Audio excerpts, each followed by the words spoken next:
പാഠം 704. തമിഴ്നാട്ടിൽ നിന്ന് ഒരാത്മാവ്.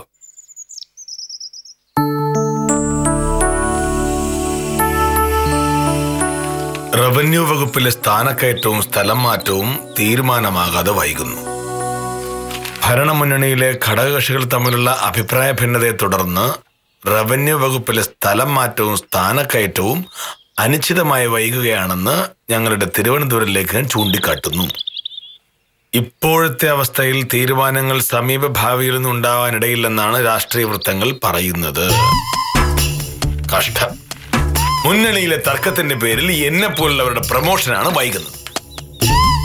ഈ കൊല്ലമെങ്കിലും ഡെപ്യൂട്ടി തഹസിൽദാരല്ലെങ്കിൽ ഞാൻ പിന്നെ എങ്ങനെ തഹസിൽദാരാവും?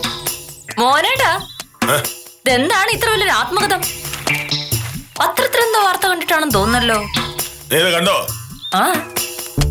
റവന്യൂ വകുപ്പിലെ പ്രമോഷൻ ഇനിയും വൈകുമെന്ന്, ഈ മാസമെങ്കിലും പ്രമോഷൻ ലിസ്റ്റ് വരുമെന്നും ഡെപ്യൂട്ടി തഹസിൽദാർ ആകാമെന്നൊക്കെ കരുതിയത് വെറുതെയായി. ഭരണമുന്നണിയിലെ ഘടകകക്ഷികൾ തമ്മിലുള്ള തർക്കമാണ് കാരണം. ചുരുക്കി പറഞ്ഞ ഘടകകക്ഷികൾ തമ്മിലുള്ള വഴക്ക് തീരാതെ പ്രൊമോഷൻ ലിസ്റ്റ് തയ്യാറാവില്ല എന്നർത്ഥം. അങ്ങനെയാണെങ്കിൽ ഈ സർക്കാരിന്റെ കാലത്ത് മോഹനേട്ടന് പ്രൊമോഷൻ കിട്ടുമെന്ന് കരുതണ്ട. നിന്നെ അതാവളത്തൊന്നും പറയാതെ. ഒന്നാമത് മനുഷ്യന്റെ കഷ്ടകാലമാ. നാവിലെപ്പോഴാ ഗുളികം വരുന്നതെന്ന് പറയാൻ പറ്റില്ല. ഒരു റെഡിയാണ് സാറേ. ഇനി സാർ ഇങ്ങോട്ട് മാറിക്കേ. ഇനി സാർ ഇവിടെ നിന്നിട്ട് കിഴക്കോട്ട് നോക്കി ഒന്ന് പ്രാർത്ഥിക്കണം. കിഴക്ക് അങ്ങോട്ട് ഇങ്ങോട്ട് മാറ്റിയല്ലേ പ്രാർത്ഥിക്കണേ. എന്നിട്ട് ഈ തകട് ഈ മണ്ണിലിട്ട് മൂടണം. അതോടെ സകല പ്രശ്നങ്ങൾ തീരും. പ്രാർത്ഥിച്ചോ. അതിനെ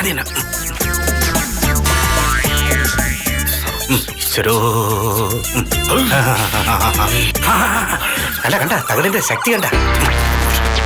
കൊണ്ട് ചവിട്ടരുത്, ഫലം കിട്ടൂല.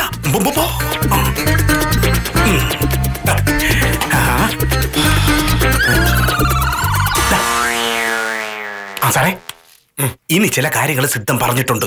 എല്ലാ ദിവസവും രാവിലെ ഈ സമയമാകുമ്പോ സാർ ഇവിടെ വന്ന് ഒരു 2 മിനിറ്റ് കിഴക്കോട്ട് നോക്കി പ്രാർത്ഥിക്കണം. കിഴക്കോട്ട്. അത് തന്നെ. ഈ തകിടിൽ ഒരു ഭയങ്കര ശക്തിയുള്ള ഒരു ആത്മാവിനെ ആവാഹിച്ചു വച്ചിരിക്കുകയാണ്. അതൊരു തമിഴത്തിയുടെ ആത്മാവാണ്. 2 ആഴ്ച കഴിഞ്ഞാൽ ആ ആത്മാവ് തകിടിൽ നിന്ന് ഇറങ്ങി സിദ്ധന്റെ അടുത്തേക്ക് പോകും. അതിനു മുമ്പ് സാറിന്റെ സകല പ്രശ്നങ്ങൾ തീർന്നിരിക്കുമെന്നാണ് സിദ്ധം പറഞ്ഞിരിക്കുന്നത്. ആ 2 ആഴ്ച മുമ്പേ ഒരു കാരണവശാലും ഇതിനു മുമ്പിൽ ചവിട്ടുകയോ ഇതിനെ മറികടക്കുകയോ ഈ കുഴി മാന്തി തകിട് അതിൽ തന്നെ ഉണ്ടോ എന്ന് നോക്കുകയോ ഒന്നും ചെയ്യരുത്. അങ്ങനെ ചെയ്താൽ അത് ചെയ്യുന്ന ആളിന്റെ ശരീരത്തില് ആത്മാവ് കയറി കൂടും. പിന്നെ ആ ബാധ ഒഴിപ്പിക്കാൻ ഭയങ്കര പ്രയാസമെന്നാണ് സിദ്ധം പറഞ്ഞിരിക്കുന്നത്. അതുകൊണ്ട് വക്കീല് ഭാഗത്ത് വരാതെ നോക്കേണ്ടത് സാറിന്റെ ഉത്തരവാദിത്വമാണ്. അവൾ ഈ ഭാഗത്തൊന്നും വരില്ല. വേണമെങ്കിൽ ഇവിടെ ഒരു പാമ്പിനെ കണ്ടു, ഇനി ഇങ്ങോട്ട് വരരുത് ഞാൻ പറയും. പാമ്പെന്ന് പറഞ്ഞാലേ ഭാമയ്ക്ക് പേടിയാ. അത് കൊള്ളാം. അപ്പൊ ഇനിയിപ്പോ സാർ ഒന്നും പേടിക്കാനില്ല. 2 ആഴ്ചക്കകം സാറ് ഡെപ്യൂട്ടി തഹസീൽദാരായിരിക്കും. ഉറപ്പ്. പ്രമോഷന്റെ ഉത്തരവൊന്ന് കൈ കെട്ടിട്ട് വേണം എനിക്ക് ഭാമയോട് 2 എണ്ണം പറയാൻ. ഭാമയോട് മാത്രമല്ല, എന്റെ ആഫീസിലുണ്ടല്ലോ 2-3 പേര്. എനിക്കൊരിക്കലും പ്രമോഷൻ കിട്ടില്ല എന്ന് കരുതിയിരിക്കുകയാണ് അവര്. ശിശുപാലനോടും സ്വയംപ്രഭയോടും കാഞ്ചനോടും ഒക്കെ എനിക്ക് 2 എണ്ണം പറയാനുണ്ട്.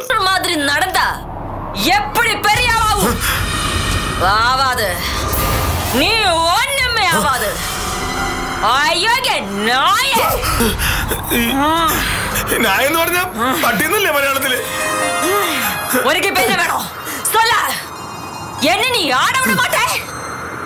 இப்ப நேரம் 11.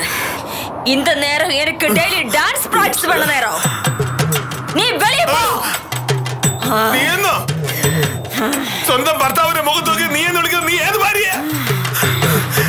നിന്റെ ശരീരത്തിൽ കയറിയിരിക്കുന്ന ആ തമിഴത്തിന്റെ ആത്മാവിന് എന്റെ കൈ കൊണ്ട് ഞാൻ പപ്പട പോലെ പൊടിച്ചളായി. നിനക്കെന്നെ ശരിക്കും അറിഞ്ഞോളൂ തമിഴത്തി. ഷാള് പ്രശ്നക്കാരനാ. என்ன பண்ணுவே? நீ என்ன பண்ணுவே? நீ உனக்கு என்ன பண்ண முடியும்? ஒண்ணுமே முடியாது. ஒண்ணுமே முடியாது.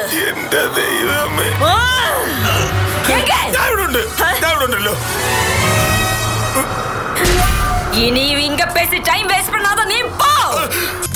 ആ സിദ്ധനെ പോലീസ് പിടിച്ചോണ്ട് പോയി. അത് പറയാനാണ് ഞാൻ വന്നത്. അയാളെ ഒരു ഭൂലോക തട്ടിപ്പുകാരനായിരുന്നു. ആയിരിക്കുമല്ലോ ഉത്തമ. ഇമ്മാതിരി തരികട സിദ്ധന്മാരെ മന്ത്രവാദികളൊന്നും വിശ്വസിക്കരുതെന്ന് എത്ര പ്രാവശ്യം പറഞ്ഞാലും മോഹനേട്ടൻ കേൾക്കില്ല. അപ്പൊ പിന്നെ ഇങ്ങനെയൊക്കെ ഇരിക്കും. അപ്പൊ പിന്നെ ഞാൻ ഇറങ്ങട്ടാക്കിയില്ലേ? അഭിനയുണ്ടല്ല, തകർത്ത് കളഞ്ഞ്. സാറേ ശരി സാറേ, കാണാം നാളെ എങ്ങാനും. പേടിച്ചു പോയോ? പേടിയായിരിക്കോ?